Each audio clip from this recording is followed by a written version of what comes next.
빌레몬서 1장 17절부터 21절까지 한 절씩 교독하겠습니다. 그러므로 내가 나를 동역자로 알진대 그를 영접하기를 내게 하듯 하고 그가 만일 내게 불의를 하였거나 내게 빚진 것이 있으면 그것을 내 앞으로 계산하라. 나 바울이 친필로 쓰노니 내가 갚으려니와 내가 이 외에 내 자신이 내게 빚진 것은 내가 말하지 아니하노라. 오 형제여, 나로 주 안에서 너로 말미암아 기쁨을 얻게 하고 내 마음이 그리스도 안에서 평안하게 하라. 함께 읽습니다. 나는 내가 순종할 것을 확신함으로 내게 썼노니 내가 말한 것보다 더 행할 줄을 아노라. 아멘. 빌레몬서에는 세 사람의 얽히고 설킨 관계가 나옵니다. 바울, 빌레몬, 그리고 오네시모입니다. 빌레몬과 오네시모의 관계는 주인과 노예입니다. 빌레몬이 주인이고 오네시모가 노예입니다. 그런데 오네시모가 도망쳤습니다. 로마 법에 따르면 도망친 노예는 사형입니다. 그러니까 본보기 삼아서 죽여야지 노예들이 도망치지 않을 것이기 때문입니다. 근데 도망친 오네시모가 바울을 만나 복음을 듣고 예수님을 믿게 되었습니다. 그 후 오네시모는 바울을 도와 복음 전하는 사역에 열심을 냈습니다. 그리고 바울은 빌레몬에게도 이전에 복음을 전해서 빌레몬도 구원을 받았습니다. 오늘 우리가 함께 읽은 19절 말씀에 보면 바울이 빌레몬을 향하여서 네가 나한테 빚진 게 있다 라고 말하고 있는데, 이 빚진 게 바로 바울이 전도해서 빌레몬이 구원을 받았기 때문에 그러니까 생명의 빚, 은혜의 빚을 졌다는 뜻입니다. 하지만 바울은 내가 너를 구원했다고 말하지 않습니다. 왜냐하면 영혼 구원은 사람이 하는 것이 아니라 오직 예수님의 은혜로 가능하기 때문입니다. 바울 자신도 그리고 빌레몬도 오네시모도 오직 예수님의 은혜로만 구원받았습니다. 그러니까 세 사람 모두 다 예수님 은혜의 빚진 자입니다. 예수님을 영접하는 자, 곧 예수님의 이름을 믿는 자들에게는 하나님 자녀가 되는 권세를 주셨습니다. 그러므로 바울도 빌레몬도 오네시모도 다 하나님의 자녀가 되었습니다. 그렇다면 바울과 빌레몬의 관계는 예수 안에서 한 형제요, 바울과 오네시모의 관계도 형제입니다. 그렇다면 빌레몬과 오네시모의 관계는 어떤 관계일까요? 빌레몬이 세상적인 관점으로 오네시모를 보면 노예입니다. 그것도 도망친 노예입니다. 죽어 마땅합니다. 하지만 영적인 관점으로 보면 오네시모도 자기와 똑같이 예수님 믿고 하나님의 자녀가 되었기 때문에 한 형제요, 복음의 동역자입니다.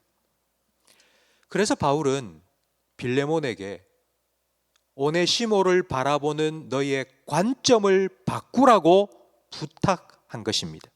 성도 여러분, 우리가 살아가면서 사람들과의 관계를 늘 가지며 살고 있습니다. 근데 그 관계에 문제가 생길 때가 종종 있습니다.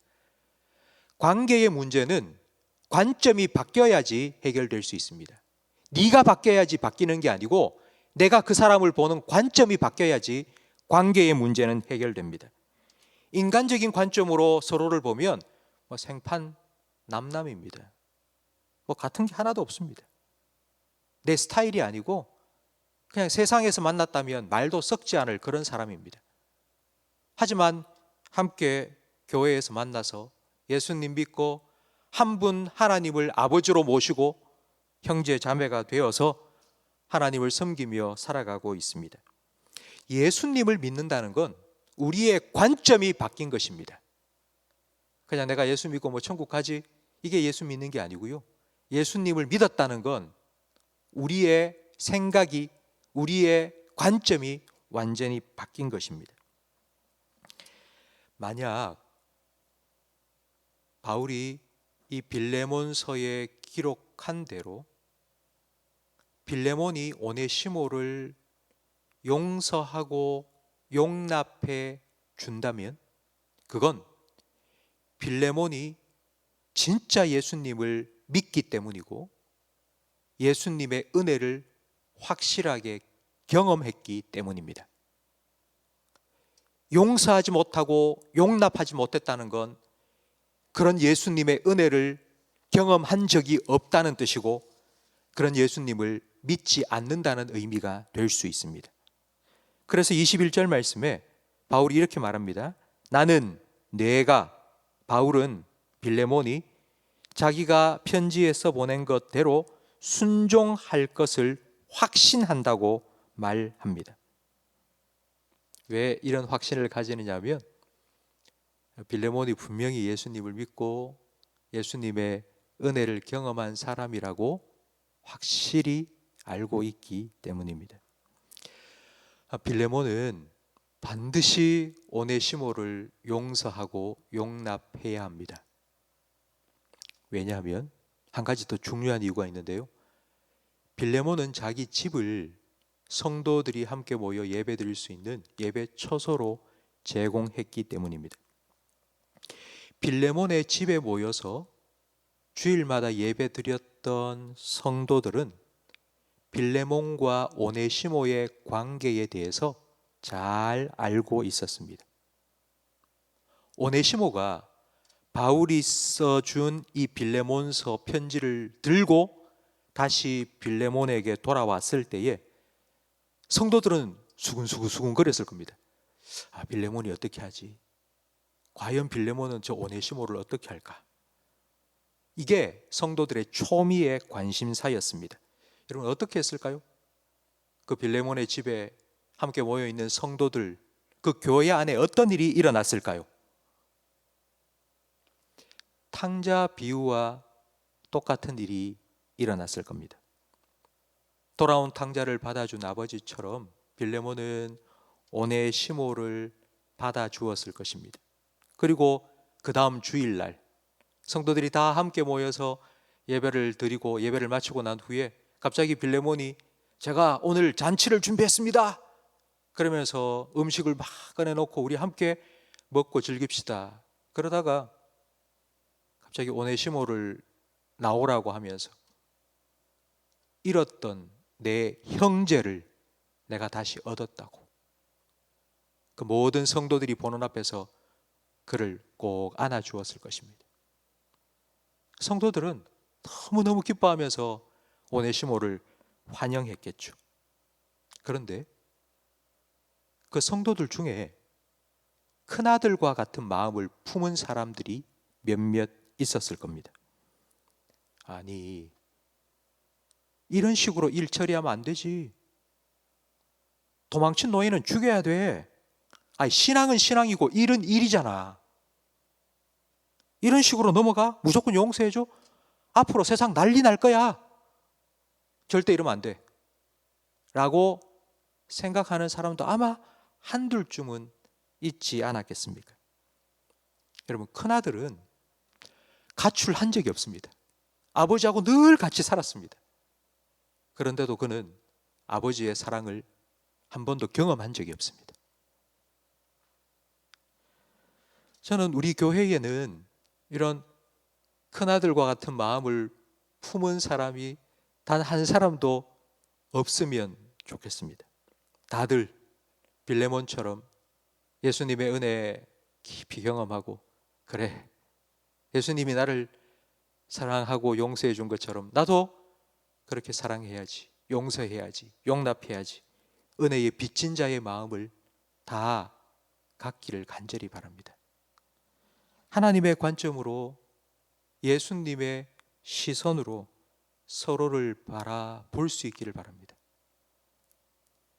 가족들을 볼 때에도, 직장 동료를 볼 때에도, 함께 신앙생활하는 성도를 볼 때에도 하나님이 보시는 관점으로 여러분 바라보기를 바랍니다.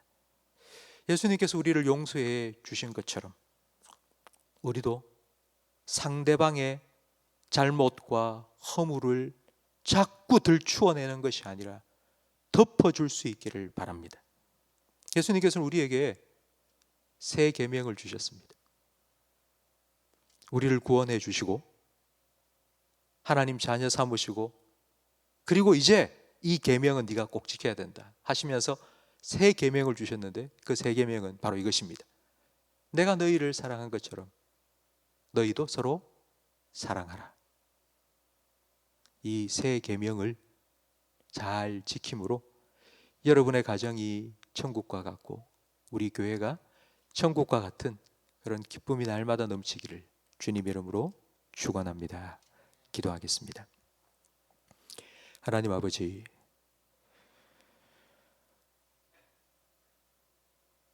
하나님과 우리 사이에 예수님을 세워주시고 우리가 받아야 될 모든 저주를 예수님께 다 쏟아부으시고, 우리는 예수님을 통하여서 의롭다 여겨주시며 하나님 사랑받는 하나님 자녀로 삼아주시니 감사합니다. 하나님께서 그렇게 예수님을 통하여 우리를 보시듯이 우리도 예수님을 통해 우리와 함께 살아가고 있는 가족들과 성도님들을 볼 수 있게 해 주시옵소서. 나하고 맞지 않는 부분도 있고 그리고 나의 신경을 건드리는 부분도 있겠지만, 그러나 오늘 우리에게 주신 이 말씀처럼 은혜의 빚진 자의 마음으로 허물을 덮어주고 잘못을 용서하며 주님의 사랑을, 주님의 새 계명에 순종할 수 있는 우리 모든 성도들이 되게 해 주시옵소서.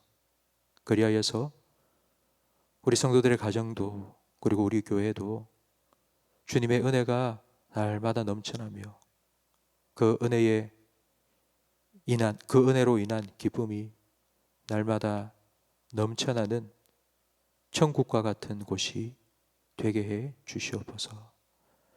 오늘 우리에게 새 날을 허락하여 주시고 또 새 날을 살아갈 수 있는 새 생명을 허락하여 주심을 감사합니다.